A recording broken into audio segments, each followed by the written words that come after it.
The Quattro. I want to tell you not to fancy yourself old because you are 30, or to regret that you have not yet written anything. Another bit of word substitution here that could assist you is to fancy. Well, to fancy someone, as you've probably heard, is to not just like them, but to like them. But in this case, to fancy means to consider, to think about, or to consider yourself. And don't think yourself old because you're 30, which this teacher will tell you is rather young, of course, or to regret that you have not written anything. So back to the idea of here's a woman writing to our speaker. This woman who's writing to her probably has aspirations of her own to be a writer. Perhaps already is, maybe or maybe not published, and maybe considering using a pen name like our speaker did, using a male pen name. And so this is starting to shift in this paragraph of the letter into a bit of advice giving, maybe sort of a maternal tone in the sense of trying to steer this her audience, this woman, into the right direction or the right perspective on maybe starting her own writing career.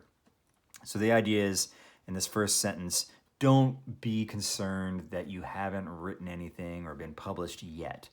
It's never too late to start. And you've probably heard that sort of advice about a lot of different sorts of hobbies or interest areas or what have you.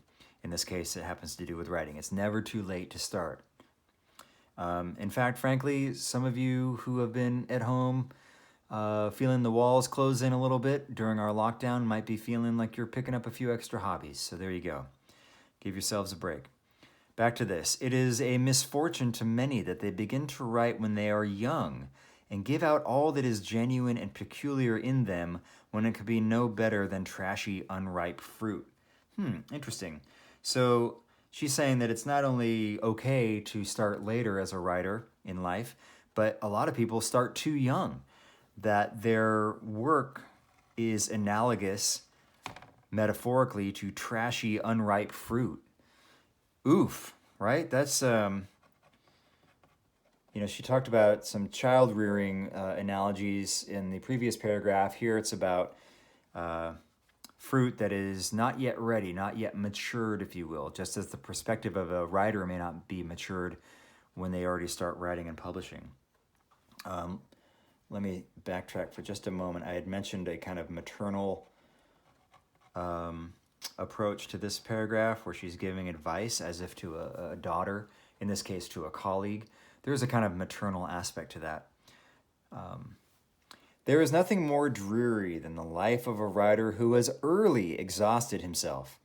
I enter into those young struggles of yours to get knowledge, into the longing you feel to do something more than domestic duties, while yet you are held fast by womanly necessities for neatness and household perfection, as well as by the lack of bodily strength. I'll move up to the next column in a moment. She is addressing here the popular perception of the perceived roles of women in society at the time. Those are roles that women can still have, of course, in our world, but the important thing is that they are not limited to those roles. Men, of course, can do the same kinds of, share the same labors in a household and all of that in terms of where we are in a modern society. But she is trying to give heart to this woman to say, don't give up.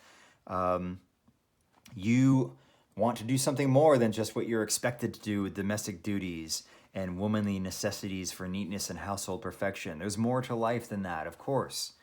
And naturally, that might fuel the original letter to begin with, where the audience is somebody who wanted to really reach out to a woman who might, with whom she might feel a kind of kindred feminist spirit, which is to say, feminist in the sense of empowering women, particularly against a patriarchal majority at the time, professionally and so forth.